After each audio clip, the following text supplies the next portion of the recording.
चलो। हम्म। चुप करके पढ़ो, टाइम ना वेस्ट करो अपना भी और मेरा भी। अच्छा, आज हम जो पढ़ने हैं एंटी माइक्रोबियल एजेंट्स। पेज मिल गया बुक पे?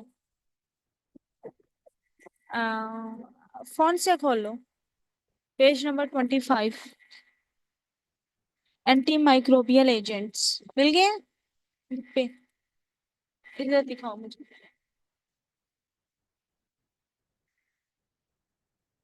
ओपन। ओपन पे क्लिक करना।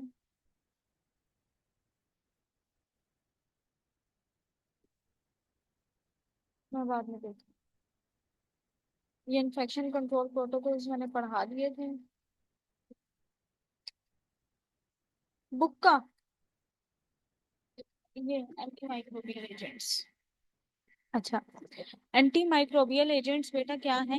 माइक्रोब्स मैंने आपको बताया था हम किसके लिए वर्ड यूज करते हैं, माइक्रो ऑर्गेनिजम्स के लिए यूज करते हैं। एंटी माइक्रोबियल एजेंट्स कौन से हो जाएंगे? वो आपके एजेंट्स वगैरह या वो कंपाउंड्स या सब्सटेंसेस जो हम माइक्रो ऑर्गेनिजम्स को किल करने के लिए यूज करते हैं, चाहे वो माइक्रो ऑर्गेनिज्म बैक्टीरिया है, वायरस है, फंजाई है, प्रोटोजोआ है, ये पैरासाइट है। ठीक है, अब उन्होंने बताया है ये जो आपके एजेंट्स होते हैं ये किस चीज में रोल प्ले करते हैं, आपको प्रिवेंट करते हैं उस इन्फेक्शन से। इसके अलावा अगर आपको इन्फेक्शन वगैरह हुआ हुआ है उसको ट्रीट करते हैं। और इसको हम डिफरेंट जो सेटिंग्स वगैरह है उसमें हम यूज करते हैं कि एंटीबायोटिक्स जो है ये एंटी आप कहने के माइक्रोबियल एजेंट्स हम इसको हेल्थ केयर में यूज करते हैं।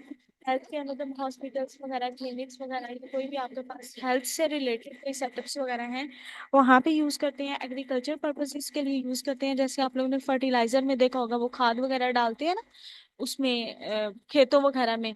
तो उसमें भी हमारे पास ये मेडिसिन वगैरह जो है वो यूज होती हैं। इसके अलावा हाउस होल्ड इन्वायरमेंट्स में कि लाइक आपने घर में जो है वो कोई डिटर्जेंट्स वगैरह यूज कर रहे हैं, क्लीनिंग पर्पजेस के लिए कोई एजेंट्स वगैरह यूज करते हैं, लाइक हार्पिक है या कोई और एसिड वगैरह है, तो आप उन पर्पजेस के लिए भी इनको क्या करते हैं, यूज करते हैं। अब उन्होंने बताया हुआ है कि इसके हमारे पास ना डिफरेंट जो है वो क्लासिफिकेशन है उनकी कैरेक्टरिस्टिक्स की बेस पे, जिसमें हमारे पास anti bacteria, anti viral agents वगैरह आ जाते हैं। अच्छा, एंटीबायोटिक्स जो है वो हम किस लिए यूज करते हैं? अगर हमारी बॉडी में क्या है, बैक्टीरियल इन्फेक्शन है, ठीक है, बैक्टीरिया जब भी हमारी बॉडी पे अटैक करेगा तो उसके लिए हम क्या यूज करेंगे, एंटी बैक्टीरियल ड्रग्स वगैरह। मैकेनिज्म क्या है? ठीक है, इसमें हमारे पास क्या है, जो बैक्टीरिया है वो प्रोसेस करता है, उसकी वॉल की सिंथेसिस होती है, प्रोटीन सिंथेसिस होती है, nucleic acid synthesis and metabolic pathways. इस ये हमारे पास जो है इसके कुछ साइकिल्स वगैरह हैं, जिसमें आपने सेल वॉल की सिंथेसिस वाला आपका साइकिल आ जाता है। प्रोटीन सिंथेसिस जैसे आप लोगों ने वो पढ़ा है, क्या उसे कहते हैं, ट्रांसक्रिप्शन एंड ट्रांसलेशन का प्रोसेस। ठीक है, इसी तरह हमारे पास न्यूक्लिक एसिड की सिंथेसिस आ जाती है, और आपके मेटाबॉलिक पाथवेज जिसमें आपने कैल्विन साइकिल, डार्क साइकिल ये बचपन में पढ़े थे। एग्जाम्पल्स में आपके क्या है, पेंसिलिन आप यूज करते हैं, पेंसिलिन ही तुम लोगों को एक ही हाथ रखनी है इसमें से। ठीक है, जो हम इंसुलिन की प्रोडक्शन के लिए यूज करते हैं, जो हमारे पास डायबिटिक पेशेंट्स होते हैं उनको हमने इंजेक्शन वगैरह देने होते हैं ना, मिक्सड के या कोई और इंजेक्शन वगैरह है उसमें हम ये यूज करते हैं। इसके अलावा हमारे पास पेप्टाइसिन है, फ्लोरोक्विनोलिन्स हैं और सेफ्लोस्पोरिन्स हैं। ठीक है, ये पेंसिलिन है तुम लोगों के लिए सबसे इजी जो है वो नेम है। सेकेंड हमारे पास एंटी वायरल ड्रग्स आ जाते हैं। एंटी वायरल ड्रग्स क्या है, हम वायरस के लिए यूज करते हैं। तो कहीं पे भी अगर हमारी बॉडी में क्या है वायरल इन्फेक्शन वगैरह हो जाए, इसीलिए कहते हैं कि जब भी आपको टेम्परेचर वगैरह हो ना तो खुद से मेडिसिन नहीं लेनी थी। आप बेशक जो है वो एंटीबायोटिक्स एमोक्सिल जो है वो आप बार बार लेते जा रहे हैं, आपको कैसे पता कि आपको वायरल इन्फेक्शन है या आपको बैक्टीरियल इन्फेक्शन है? ठीक है, पहले इस चीज की छानबीन करनी होती है और उसके बाद जो है वो आप लोगों ने मेडिकेशन लेनी होती है।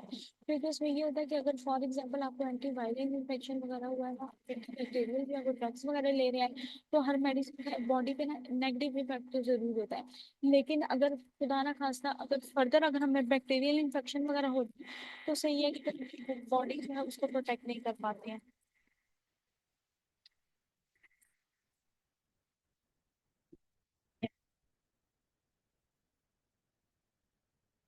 ओके, सेकंड जो है इसका हमारे पास मैकेनिज्म ऑफ एक्शन क्या है, डिस्टर्ब वायरल रेप्लिकेशन। रेप्लिकेशन क्या होता है, डबल होना। तो वायरल के जो रेप्लिकेशन है या वो जो डबल हो रहे होते हैं उनको क्या करता है, डिस्टर्ब करता है, डिस्ट्रॉय करना स्टार्ट कर देता है। सेकंड ये है entry into the host cell. जो होस्ट सेल्स होते हैं, होस्ट सेल्स कौन से होते हैं? होस्ट किसको बोलते हैं?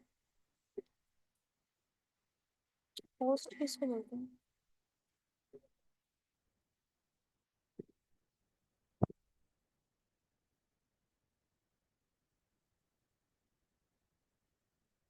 Entry into the host cells. अगर वायरस आपके ऊपर अटैक कर रहा है तो आप जो हो वो होस्ट है जिसके ऊपर वो आके अटैक करता है। ठीक है। और इसके अलावा क्या है, जो स्टेजेस है वायरल साइकिल्स की, उसको क्या करेगा, ब्रेक करेगा। अच्छा, सेकंड चीज, आप जितनी भी एंटीवायरल ड्रग्स ले लें, एंटीबैक्टीरियल ड्रग्स ले लें, ये कभी भी आपका एक दिन में जो है वो मसला ठीक नहीं करता। मिनिमम जिनका साइकिल होता है वो 7 डेज का होता है। 3 डेज या 7 डेज जो है वो आप लोगों ने लाजमी जो है वो मेडिकेशन लेनी होती है। अगर आपको लग रहा है कि आप ठीक हो भी गए हो, तब भी आपने उसकी मेडिसिन जो है वो कंटिन्यू करनी होती है, क्योंकि ये जो है ये फिर रीडिवेलप क्या जो है वो रीबिल्ड होना स्टार्ट हो जाते हैं। हम्म। हम्म। इसका सेकंड साइकिल जो है वो हमारे पास 15 डेज भी आ जाता है, अगर बहुत ही किसी को स्मीयर वगैरह हुआ वो फिर उसमें हमारे पास कोविड के उसमें ये होता है ना कि आपको जो हॉस्पिटल एक्वायर्ड जो निमोनिया है उसके चांसेस जो होते हैं वो इंक्रीज हो जाते हैं। तो इसकी वजह से, और इसके अलावा अगर हम कोविड का केस देख लें तो उसमें तो आपको और ही ज्यादा लॉन्ग टर्म हो जाता है। ठीक है। उसके अलावा हमारे पास एंटी फंगल जो एजेंट्स हैं, वो अगर हमारी बॉडी में कहीं पे फंगल इन्फेक्शन वगैरह हो गया है तो उसमें यूज करते हैं। एंटी फंगल इन्फेक्शन का सबसे जो मेन सोर्स है ना, जिसकी वजह से आपको में इन्फेक्शन होता है, ये होते हैं कमोड्स, आपके वॉशरूम्स।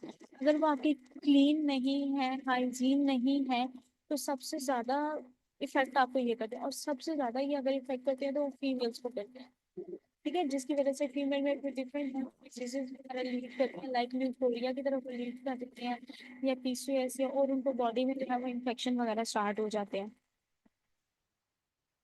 नेक्स्ट हमारे पास जी, ठीक है, नेक्स्ट हमारे पास है anti parasitic agents. Anti parasitic agents क्या है, अगर हमारी बॉडी पे पैरासाइट्स वगैरह ने अटैक किया है तो उसके लिए हम यूज करते हैं वो सेम ही चीजें हैं दोबारा के, वो पैरासाइटिक जो साइकिल है आपका उसको ब्रेक करेगा, मेटाबॉलिज्म करता है, उनकी रिप्रोडक्शन के लिए यूज करते हैं हम होस्ट इन्वेजन।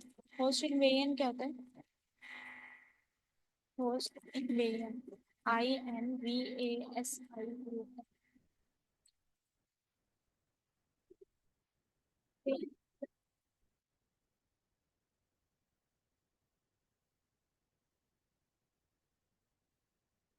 इन्वेजन का मतलब क्या होता है? एंटर हो जाना। ठीक है। नेक्स्ट है आपके एंटीसेप्टिक्स एंड डिसइंफेक्टेंट्स। एंटीसेप्टिक्स क्या होते हैं? What is antiseptics? Seniors, antiseptics क्या होते हैं बेटा? नहीं, मुझे नहीं पता ना, मैं इसीलिए आपसे पूछी एंटीसेप्टिक्स क्या होते हैं। हम्म। चलो, डिसइंफेक्टेंट्स क्या होते हैं?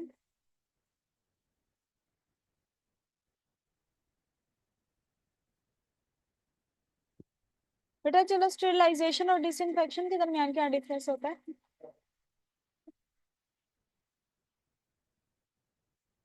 बेटा, मैंने तुम लोगों को भी पढ़ाया था और डिफरेंस भी पढ़ाया था, डिसइंफेक्शन और स्टेरिलाइजेशन के दरमियान।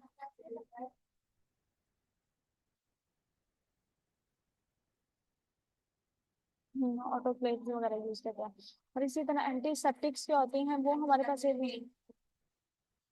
जर्म्स वगैरह, जर्म्स वगैरह के लिए जो हम मेडिकेशंस वगैरह यूज करते हैं, लाइक कि आपके सैनिटाइजर हैं या ये डिटोल्स हो, फिर लाइफ बॉय, सेफगार्ड, ये जो बने होते हैं ये सारे हमारे पास एंटीसेप्टिक्स होते हैं। ठीक है। डिटोल लिक्विड, ये वाला नहीं, लाइफ बॉय वो, ये बस। हाँ जी। ठीक है। ये दोबारा एंटीबैक्टीरियल एजेंट्स आ गए हैं, ये मैंने अभी तो पढ़ाए हैं। एंटीबैक्टीरियल पढ़े ना हमने?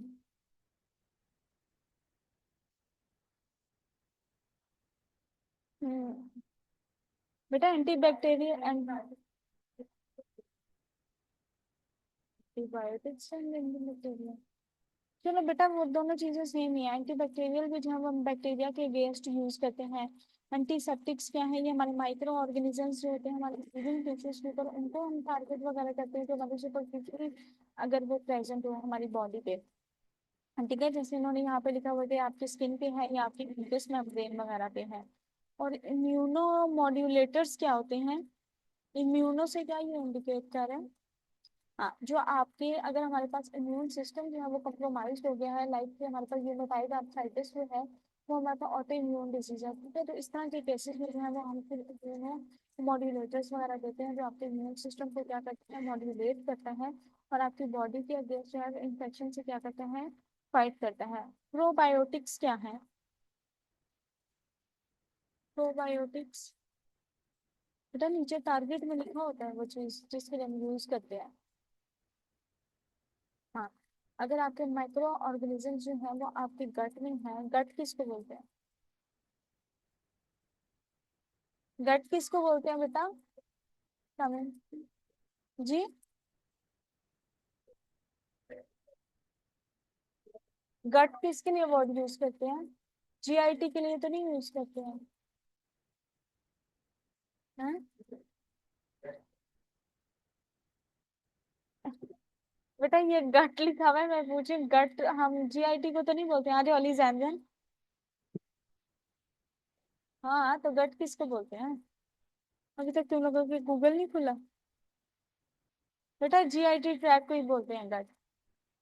ठीक है, अगर आपका कहीं पे बेटा उसकी निचली लाइन में भी लिखा हुआ है।